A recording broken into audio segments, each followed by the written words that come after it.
everybody. Welcome back to the Crimson Chronicles podcast. I'm Rick Morton alongside my co-host, Tommy Ford.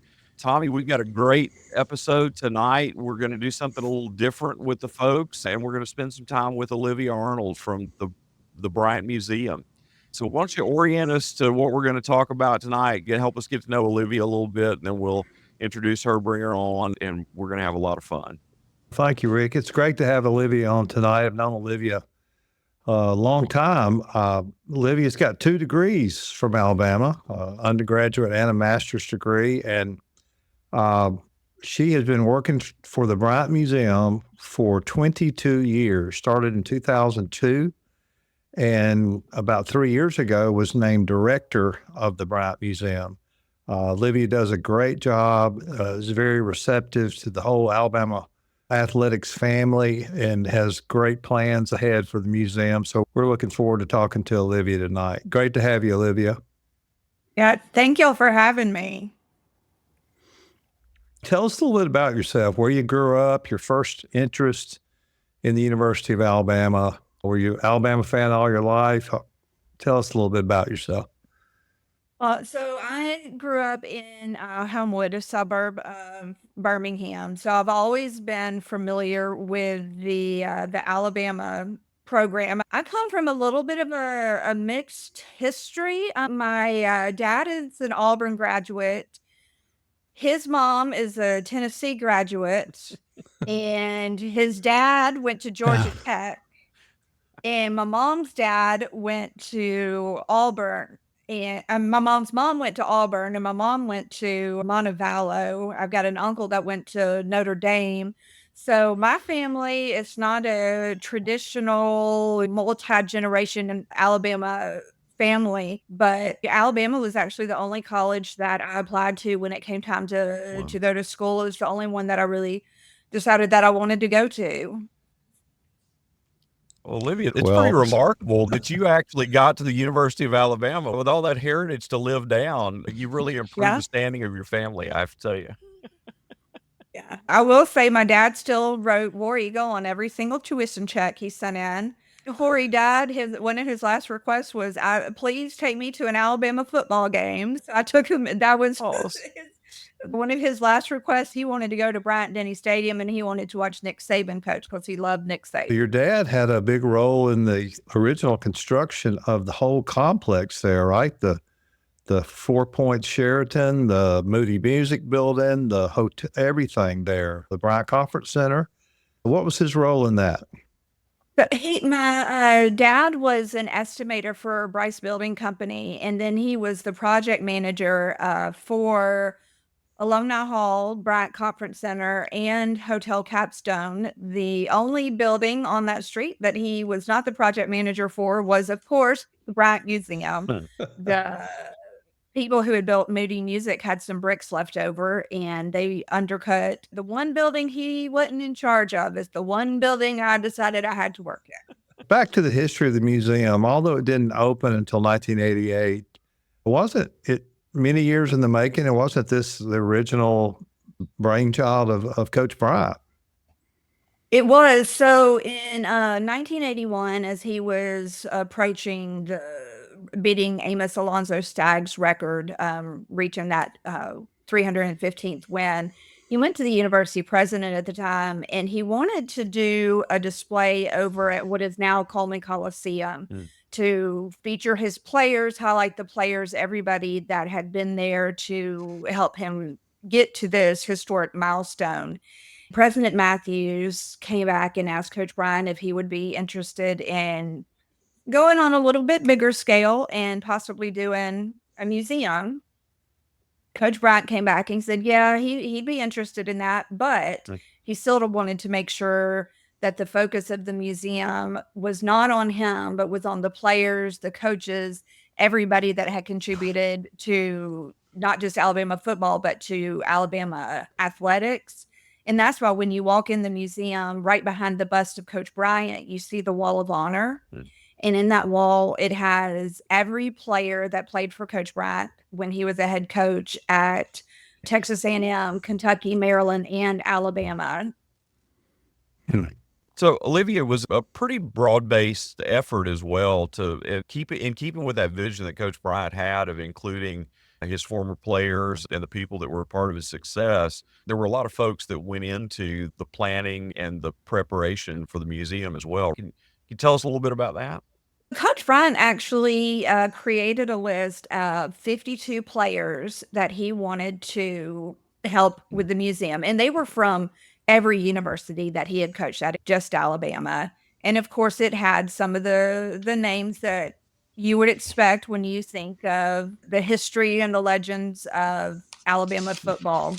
There was a group of 52 people, and then there was a smaller group, and we actually have some of the memos that came from Wayne Atchison, who was the director of sports information at the time. And the people that were on those memos were Jeff Coleman, who Coleman Coliseum is named after, Young Boozer, of course, Paul Bryant Jr., Dr. Galen McCullough, Billy Richardson, Curtis Crenshaw, Major Ogilvy, Holt Rast, Judd Jones, who was the director of all the university museums at the time, Harry Knopp, Frank Nix, Joyce Lamont, Roy Killingsworth, and Emily Moore. And Emily actually was the first director of the museum. She stayed on until right around the time of the centennial of Alabama football.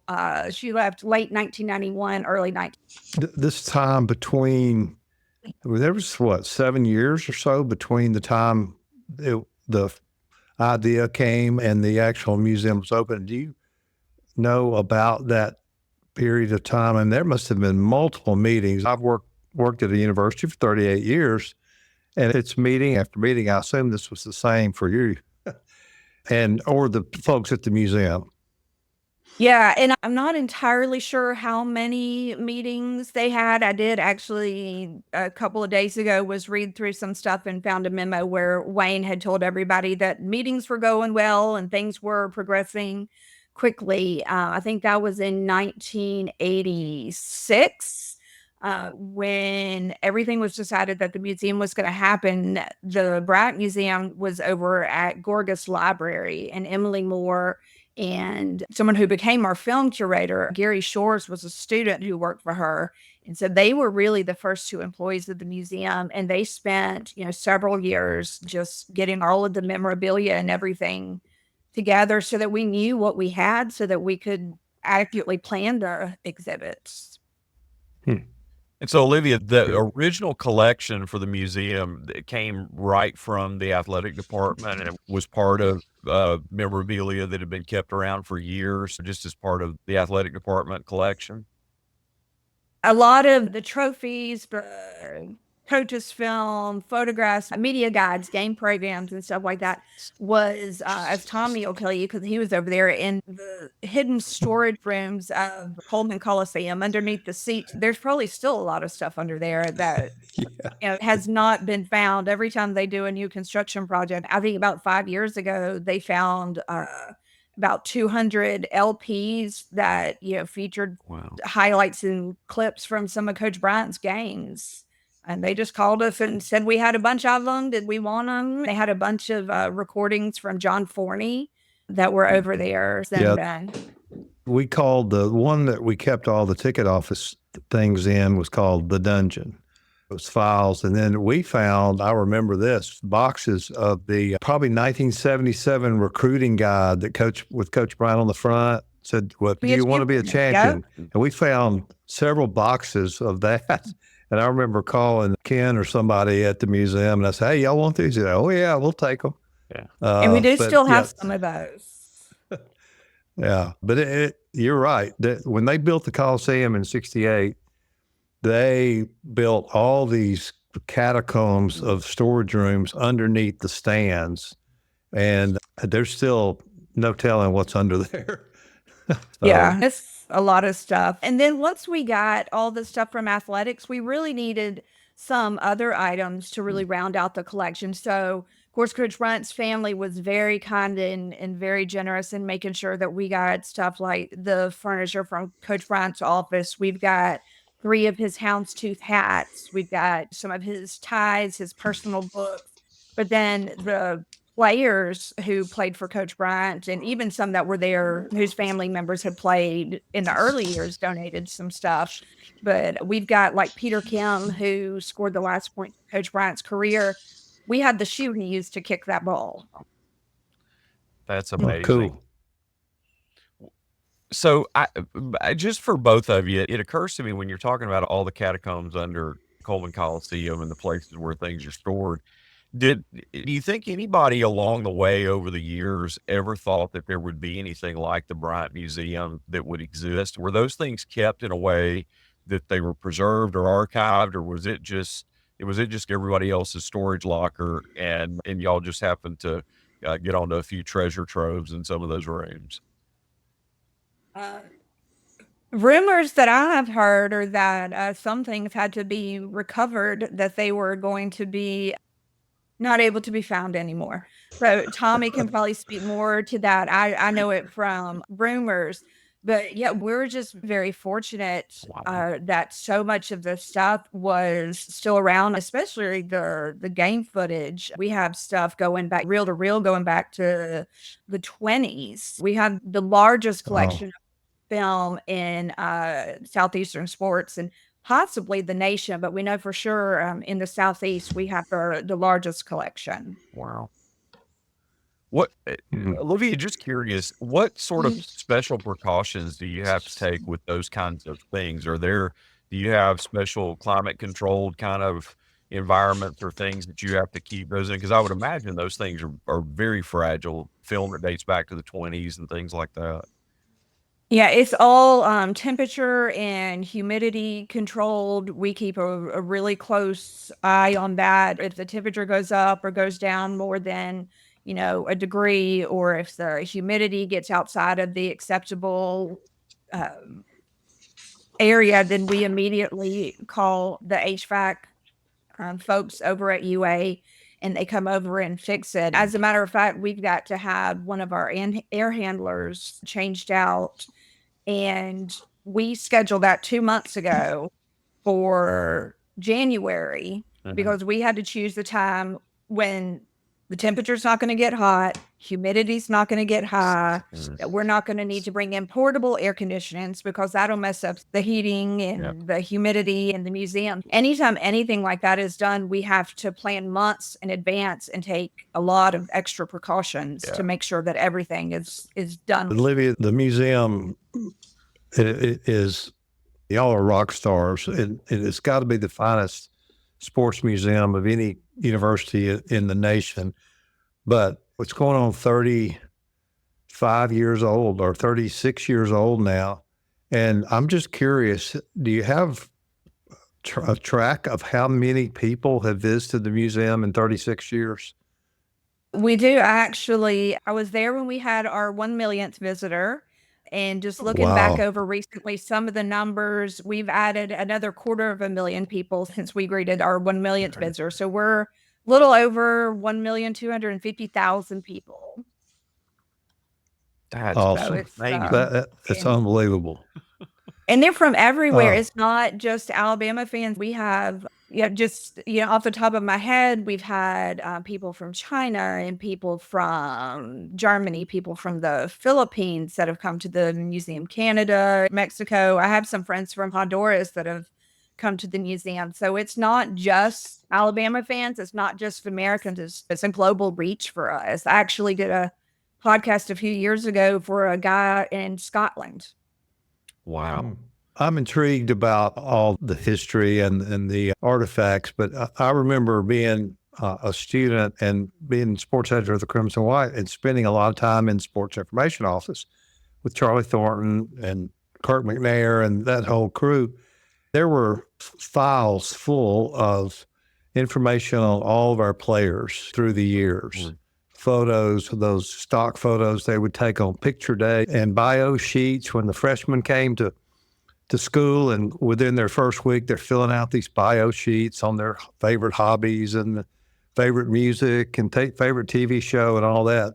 And at some point, the athletic department or sports information let y'all take over that because they were not, I don't know if it was for space or if just for organizational purposes or maybe for safety reasons, because We've already talked about the Coliseum being sort of open to anybody. There's no telling what walked out of that Coliseum that's on Yeah. eBay right now. Who knows? But tell us about that transfer of data, not electronic data, but physical paper from the Sports Information Office to the museum. Yeah, it was right around the transition when Larry White was leaving. Larry was there, I think, 1988 to 2007 as SID, and then Right. he stayed on at the university for another 4 years.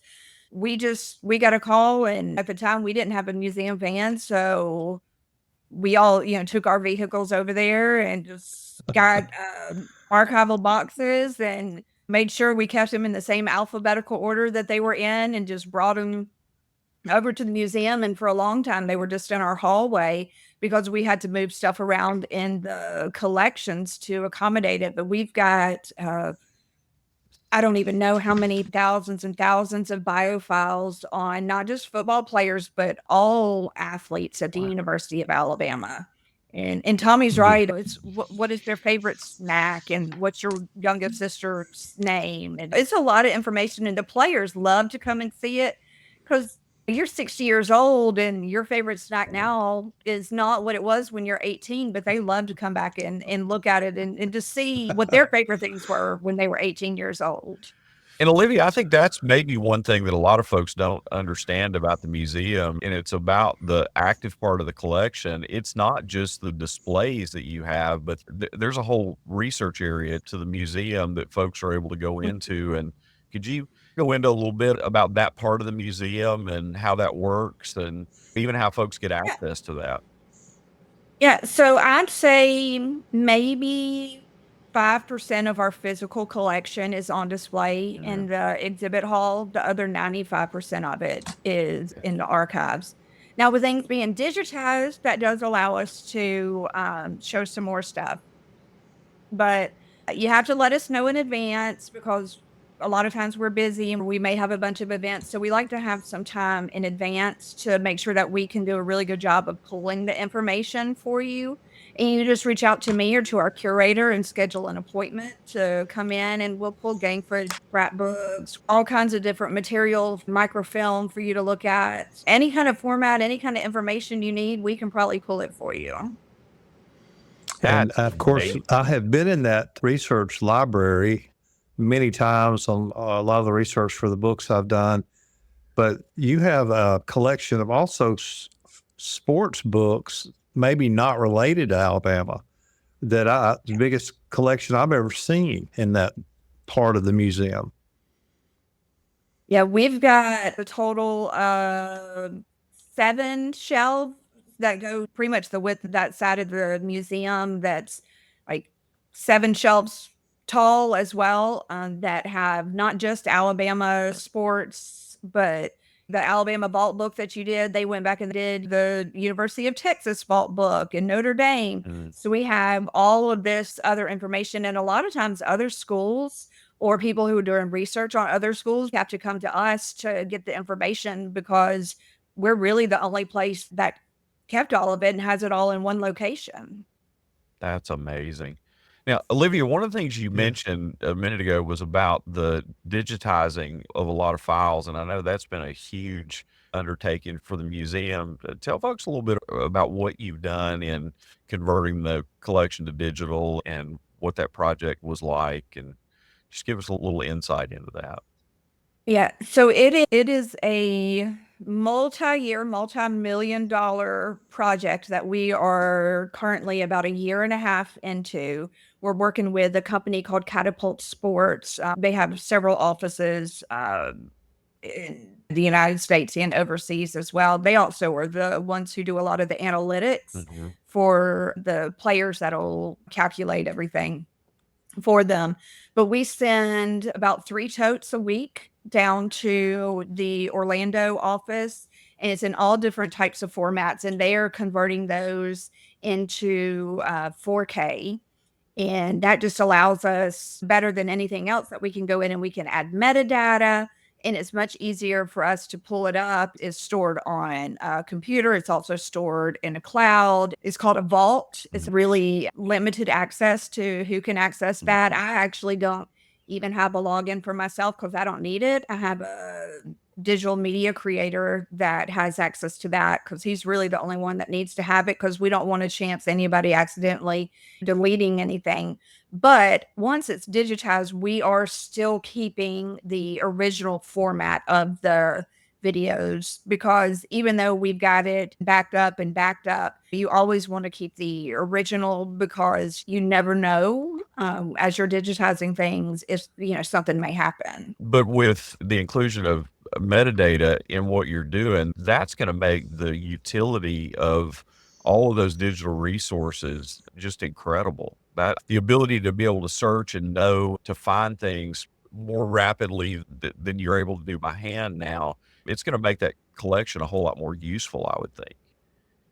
Oh, it absolutely is. And we're basing it somewhat off of the way that NASCAR has been digitizing their footage. Several people, we took a trip up to NASCAR several years ago, and they've actually got a room that they have about 10 people that all they do for 40 hours a week is they watch races, and they'll say 30 minutes and 47 seconds in turn 3 at Daytona, Dale Earnhardt was in first place with Petty 2 car lengths behind him. You can put as much information into that as you want to. We'd love to at some point you say Joe Namath threw it for 27 yards and this is who caught it, so that we could type in Joe Namath and every clip of film about him would pull up.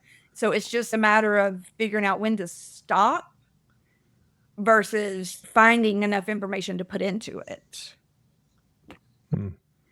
Wow. Speaking of tied footage, tell us about the Bear Bryant show. Do you have a lot of those original shows? And is it true, the rumor that they didn't realize how important that show would become, and that maybe some were recorded over on same film or something? Yeah, so we don't have all of them. We do have a lot of them. We worked with Julie McLaughlin or she was Julie Strauss, now Julie McLaughlin, Right. at Golden Flake. She was their marketing person when they were doing the show, and she made sure that anything that Golden Flake had, we also had. And we've got a lot of those digitized, but you're right, they weren't all preserved. You recorded something at your house to watch, and then somebody else decided that something was more important and they just recorded over it. And unfortunately, that did happen with a lot of the Coach Bryant shows. I was Go just ahead, going to say, Rick. back in the day, those tapes were very expensive. And so one of the things the TV stations did to stretch a dollar was to tape over those things, as they were bicycling tapes around to different outlets and that sort of thing. And so it's a miracle probably that you actually have all the ones that you do. Yeah, and we have an exhibit at the museum now that has a reproduction of the desk that Coach Bryant sat at. And behind it, it just plays clips continuously from the Coach Bryant show.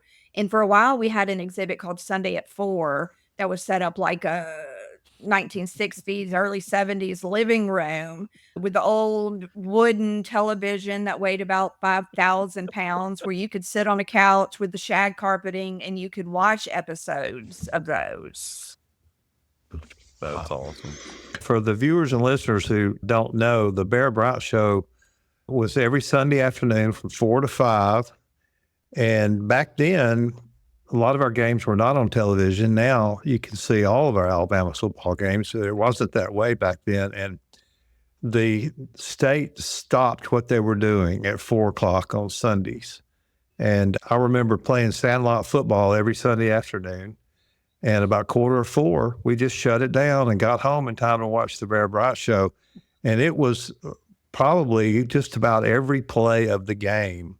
And he and Charlie Thornton would sit there and drink their Coca-Cola and open their Golden Flake and talk about it. And Coach Bryant would start talking about a player's mama or daddy that he saw after the game. And where he was from. And as the plays kept going, then finally Charlie would say, Coach, we got to get caught up here.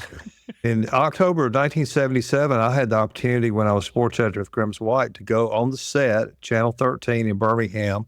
Frank Taylor Advertising controlled the production of the show, and I got to see the filming of the Bear Bryant show. It happened on every Sunday morning, and I did a full-page story on behind the scenes at the Bear Bryant show, and the museum had that story of mine in a framed, hanging on the wall for a long time. I'm sure it's back there in the archive somewhere. Mm-hmm. But it was a fascinating time, and a lot of funny incidents has happened on the Bear Bryant show that Charlie Thornton told me about. But what an iconic show it was. I'm glad that you have the ones that you have, because it is a thrill to watch.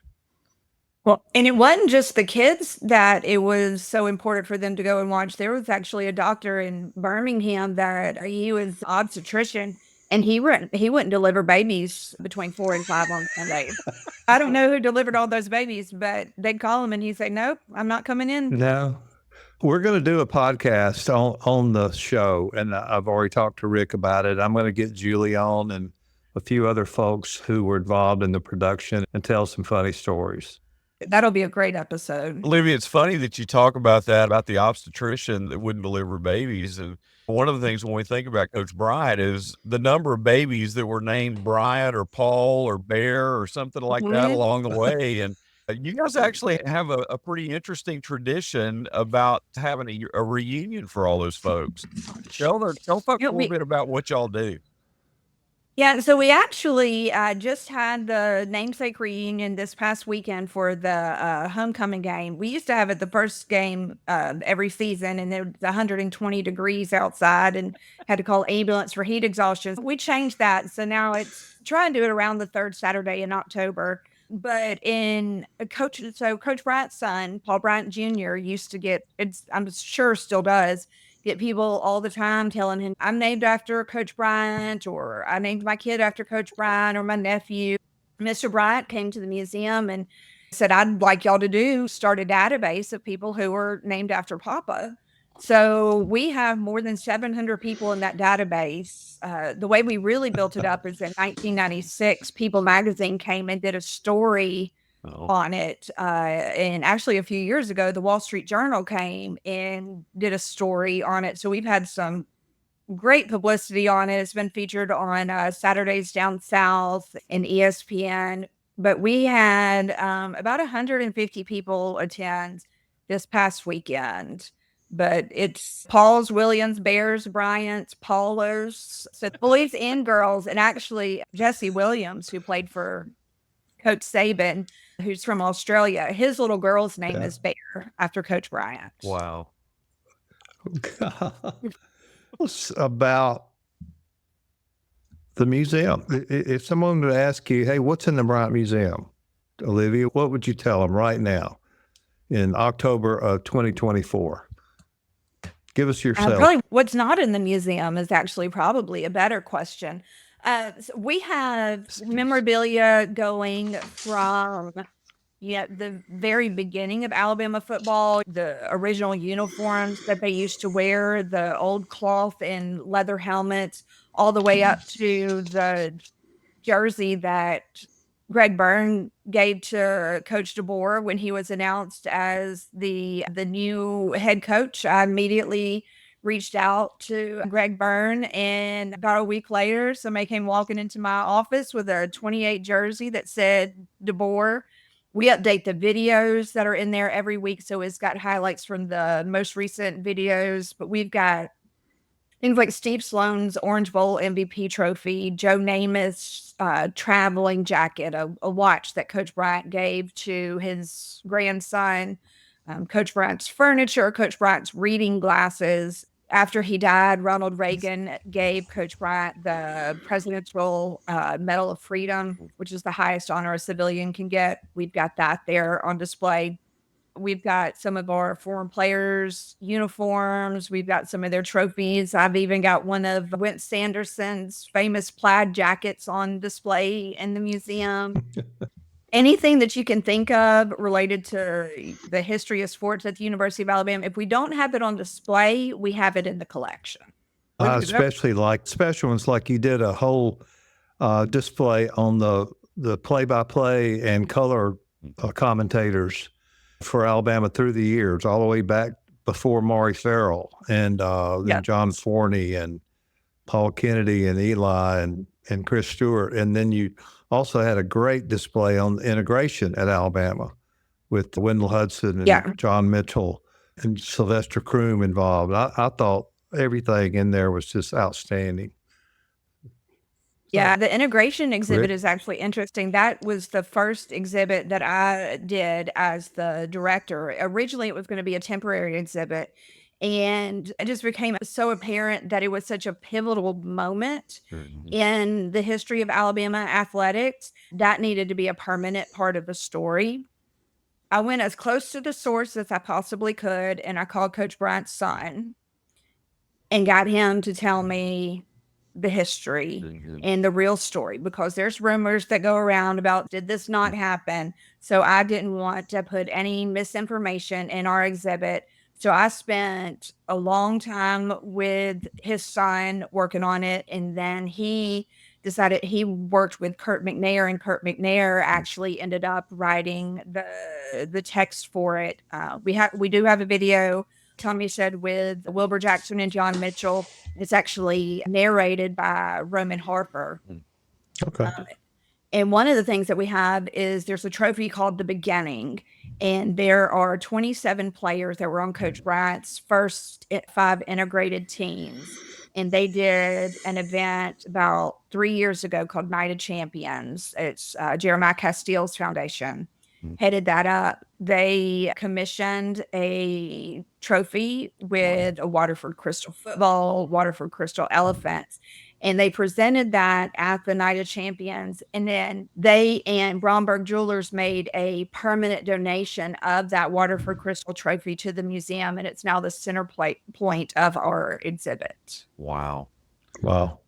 So how do you make the determinations about what things you're going to display and how often you rotate the things that are on display in the museum? How does that work?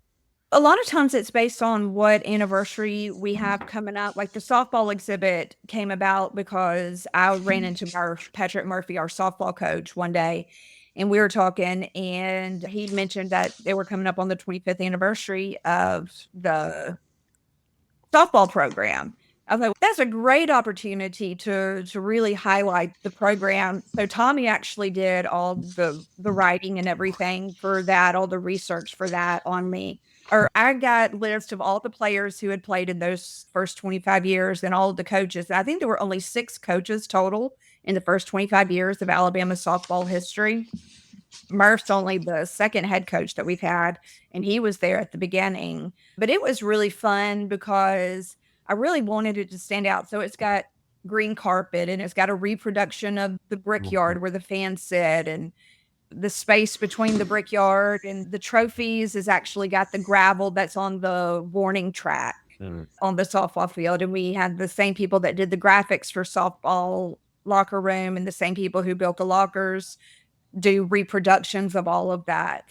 So that's how that came about. Tommy and I have actually been talking. We're coming up on the 100th anniversary of our first football national championship.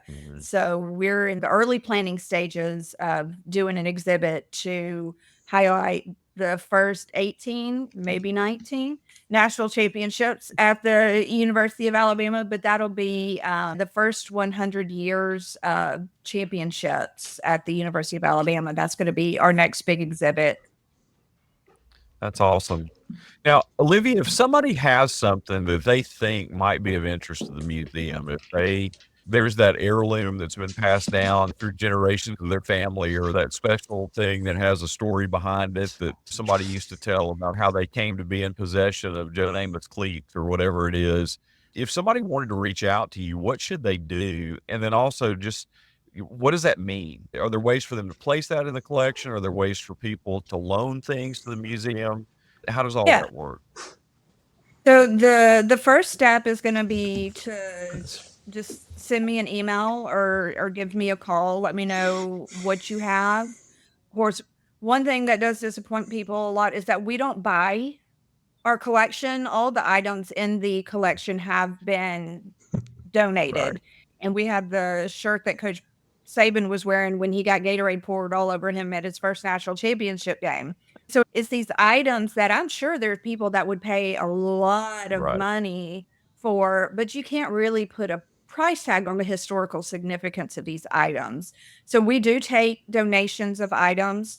If we're getting ready to do an exhibit on something, that's when we really consider doing a loaning of the items. Okay. If it's not something we're going to be using in the near future, but something we think that we may use 5 years down the road, at that point, we would say, let's get your information. We'll reach back out to you. Or would you consider donating it as part of the permanent collection? I'm sure you probably had a few folks that wanted to donate stuff that maybe you weren't so eager to take as well. I would imagine there have been some interesting, awkward conversations that have gone on about things that people wanted to make sure that became a part of the museum's collection. Yes, we have had a lot of those. The most common thing we get is somebody cleaned out their grandparents' attic and they found a 6-pack of the Brat Coke bottles. I was going to ask about And that. they I have want to several on the know. shelf over here if they're of interest to you. We sell them in our gift shop for $10 a piece. So that's what people want to know, the value. They think that they're going to pay somebody's college tuition, but there were millions of them made. Yeah. So that's what we get the most calls on. The most interesting that we ever had is there's a lady that called, and when she would take baths, she would get visions of Alabama players and coaches that would visit her.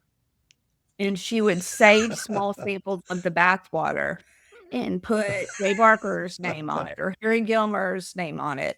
And she called and wanted to know one day if we wanted her to donate her collection of bathwater vials to us. And we very Wow. kindly told her we weren't sure that we could find a way to really display those in such a way that would pay homage that they deserved.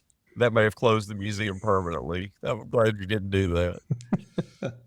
Yeah, I need my job. We try to keep the things that we put on display for them to have some historical significance to the general public, not to individuals. Somebody Olivia, when you think of a Bryant Museum or any museum, you think of trophies, especially athletics. And y'all came up with an unbelievably clever campaign a few years ago called So Many Trophies, So Little Space, and had a video out. And tell us about that whole campaign, how it all came about. And we thought it was just outstanding. Yeah, so it's actually it's on YouTube. Just type in So Many Trophies, So Little Space, and it'll pull up the video for that. And honestly, I don't remember how exactly that came about. A lot of the things that we do just come about from us maybe at lunch talking about, oh, we could do this or we could do this. And then we just start formulating a plan and developing it. Because of the humor involved in it, I'm probably going to place that blame on David Vise, who's our digital editor and creator, because he is, if you watch the commercial, he's the one using the trophy to trim up his, or to smooth out his mustache in that. And it was great. And one of the things, there was a guy, Jack Blankenship, who was known as the Face for a while. Yeah. We got him to be in the commercial. And this was soon after one of the crystal football trophies had been broken, not at the museum, but at the athletic facility. And so part of the commercial, so part of the commercial shows him bumping the trophy, and then you hear the sound of crystal shattering. And you turn around and there's a box that's got, it says spare crystal on there. So he takes it out, puts it on, goes out about his way. So we did, before we released that commercial, we did get approval from a lot of different people because some people didn't find it quite as funny, but it actually was nominated for an Emmy. We went to the Southeastern Regional Emmys, and my daughter, who is 18 now, she was about 5 or 6 when we did the commercial. She was in that trophy, in that commercials. We got to take my little 5 or 6-year-old down and walk the red carpet and everything. And we did not win. The Atlanta Braves won for one of their commercials that year, but it was nominated for an Emmy. And we have another one that we had John Copeland. They were having a debate on who's the best defensive player Alabama had ever had, and they were tossing out some names, and John Copeland walks in the room behind them, and they're like, yeah, John Copeland, he's the best. Oh, wow. He's very persuasive. So are there things that represent white whales out there for the collection, things that, that you're like on the lookout, or things that you'd love to have that are sort of those fantasy items that you wish one day might be able to be added to the collection?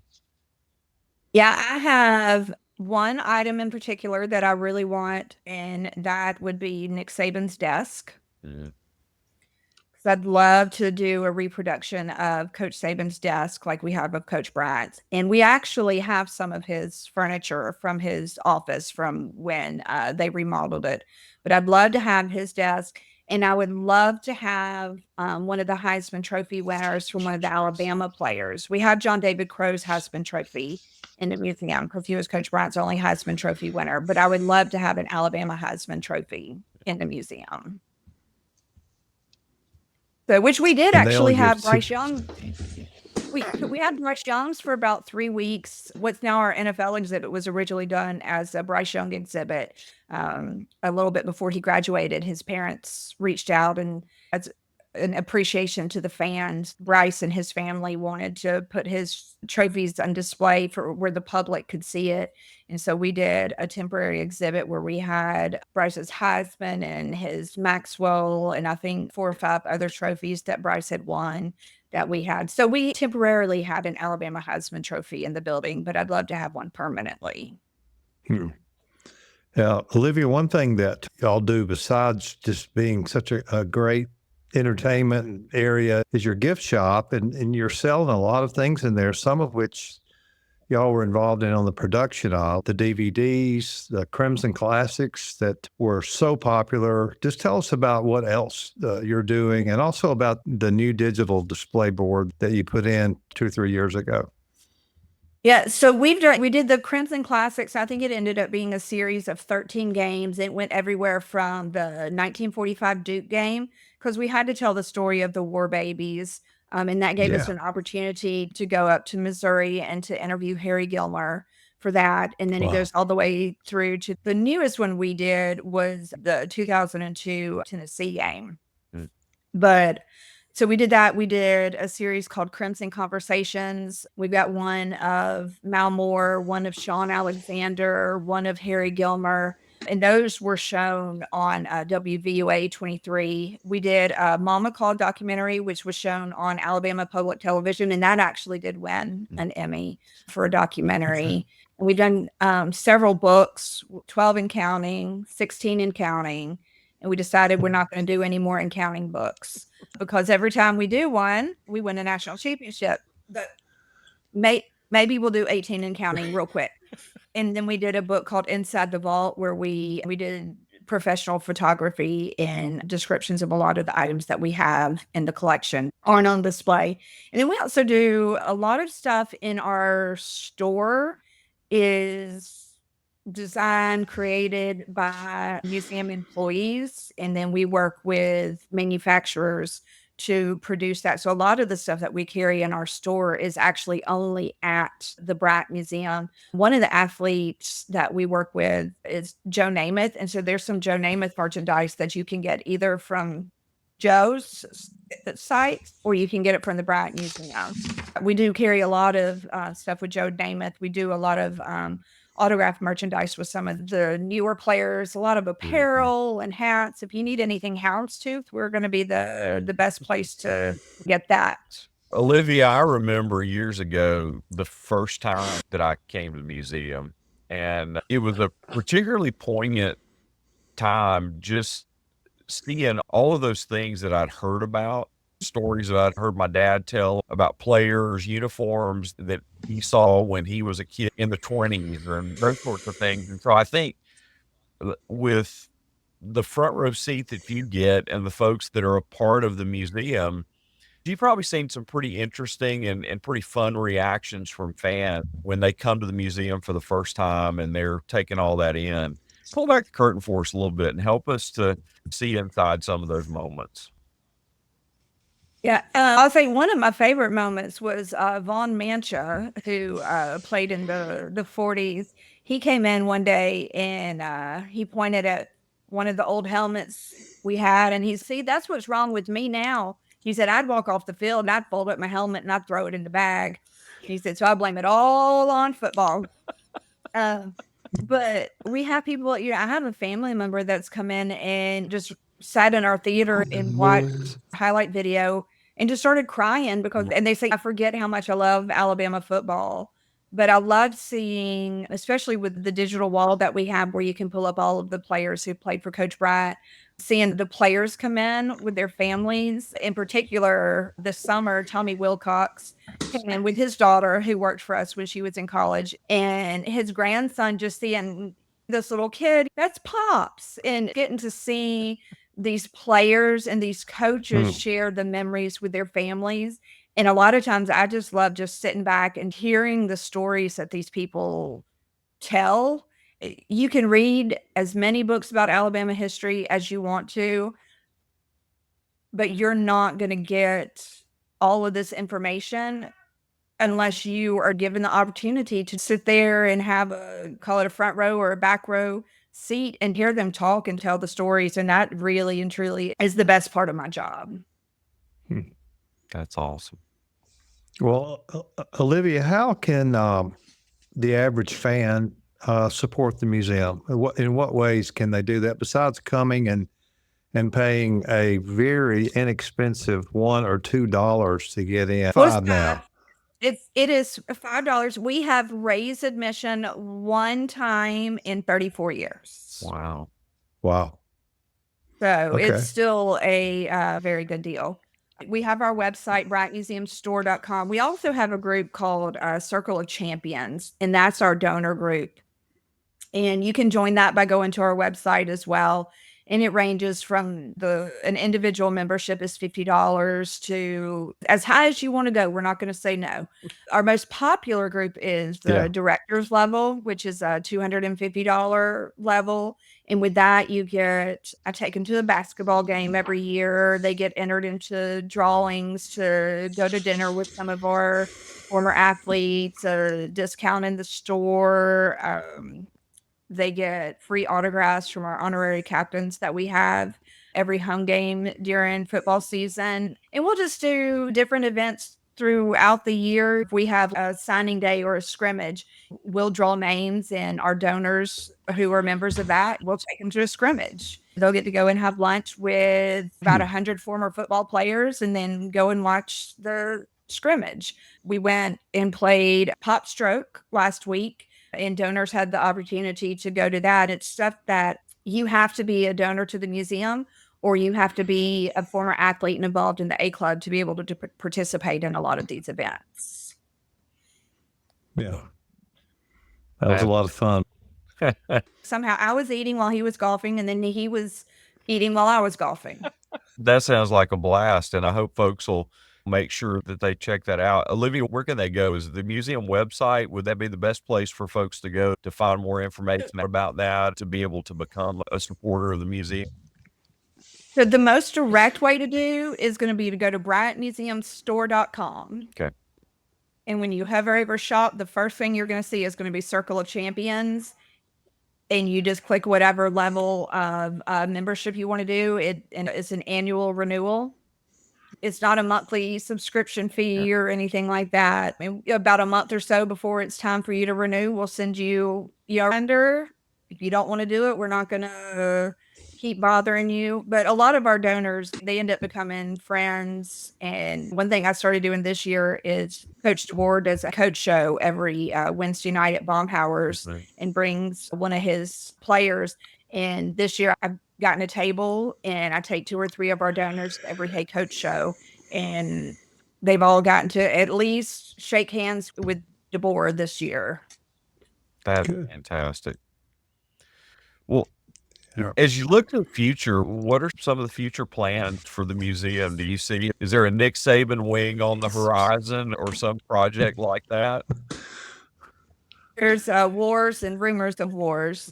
Um, but what Uh, Tommy may have more of an inside scoop than I do. Tommy seems to know pretty much everything.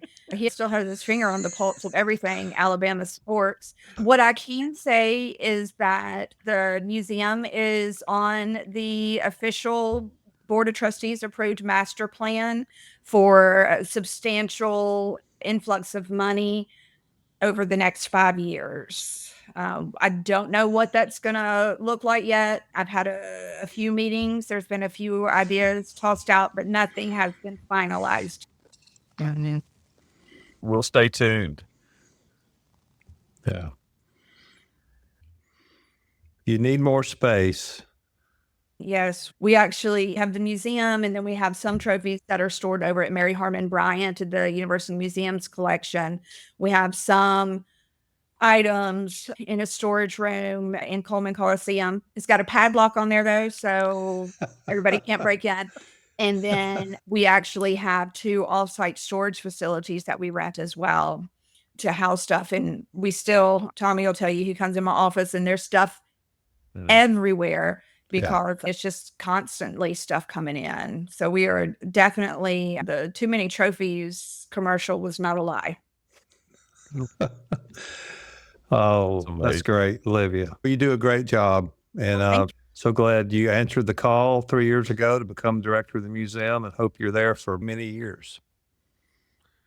I think I'm planning on about 15 more, so we'll see.